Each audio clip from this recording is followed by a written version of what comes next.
ಮುಂಜಾನೆಯ ದೇವರ ನುಡಿ.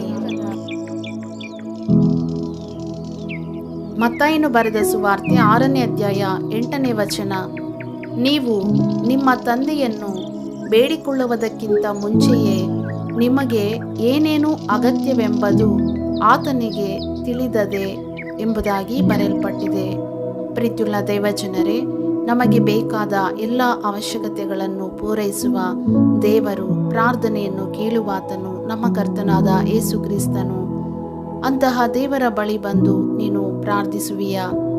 ಆದರೆ ನಿನಗೆ ಬೇಕಾದ ಎಲ್ಲ ಅವಶ್ಯಕತೆಗಳನ್ನು ಕರ್ತನಿಗೆ ತಿಳಿಯಪಡಿಸಬೇಕು. ಅಂತರಾಳದಿಂದ ಬರುವ ನಿನ್ನ ಪ್ರಾರ್ಥನೆ ದೇವರ ಬಳಿಗೆ ಸೇರಬೇಕೆಂದರೆ ನೀನು ಪ್ರಾರ್ಥಿಸುವಾಗ ನಿನ್ನ ಹೃದಯದಲ್ಲಿ ಈ ಲೋಕದ ಕಾರ್ಯಗಳು ಸೇರಬಾರದು, ಅಥವಾ ಲೌಕಿಕ ಆಲೋಚನೆಗಳೆಲ್ಲವನ್ನು ತೊಲಗಿಸಿಕೊಂಡು ಶುದ್ಧೀಕರಿಸಲ್ಪಡಬೇಕು. ಹೃದಯವು, ನಿನ್ನ ಪ್ರತಿಯೊಂದು ಆಲೋಚನೆಗಳು ಕ್ರಿಸ್ತನ ಅಧಿಕಾರಕ್ಕೆ ಒಪ್ಪಿಸಿಕೊಡಬೇಕು.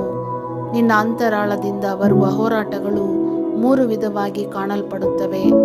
ಮೊದಲನೆಯದು ಸ್ವಂತ ಆಲೋಚನೆಗಳು, ಎರಡನೆಯದು ಸೈತಾನನ ಆಲೋಚನೆಗಳು, ಮೂರನೆಯದು ಪವಿತ್ರಾತ್ಮನಿಂದ ಬರುವ ಆಲೋಚನೆಗಳು.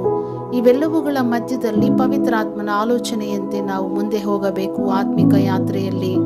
ಏನೇ ಆದರೂ ಕೊರಿಂಥದವರಿಗೆ ಬರೆದ 2ನೇ ಪತ್ರಿಕೆ 10ನೇ ಅಧ್ಯಾಯ 5ನೇ ವಚನದಲ್ಲಿ ಬರೆಯಲ್ಪಟ್ಟಂತೆ ನಿನ್ನ ಎಲ್ಲ ಯೋಚನೆಗಳನ್ನು ಕ್ರಿಸ್ತನಿಗೆ ವಿಧೇಯವಾಗುವಂತೆ ಸೆರೆ ಹಿಡಿಯಲ್ಪಡಬೇಕು. ಆ ರೀತಿಯಾಗಿ ನಮ್ಮ ಪ್ರಾಣ, ಆತ್ಮ, ಶರೀರವೆಲ್ಲವುಗಳನ್ನು ಆಲೋಚನೆಗಳನ್ನು ಕೂಡ ಕರ್ತನಿಗೆ ಒಪ್ಪಿಸಿಕೊಡೋಣವೇ? ಹೀಗೆ ದೈವಚಿತ್ತಕ್ಕನುಗುಣವಾಗಿ ಪ್ರಾರ್ಥಿಸಿದಾಗ ನೀನು ಕೇಳುವುದಕ್ಕಿಂತ ಮುಂಚೆಯೇ ನಿನ್ನ ಹೃದಯವನ್ನು ಅರಿತಿರುವ ದೇವರು ಏನೇನು ಬೇಕೋ ಅವೆಲ್ಲವುಗಳನ್ನು ಸಿದ್ಧಪಡಿಸಿ ಕಳುಹಿಸುವರು. ನಮ್ಮೆಲ್ಲರ ಅಗತ್ಯತೆಗಳನ್ನು ಅರಿತಿರುವ ಆಶ್ಚರ್ಯಕರನಾದ ದೇವರು ತಾನೇ ಈ ದಿನವೆಲ್ಲ ಬೇಡುವುದಕ್ಕಿಂತ ಹೇರಳವಾಗಿ ದಯಪಾಲಿಸಲಿ. ಆಮೇನ್.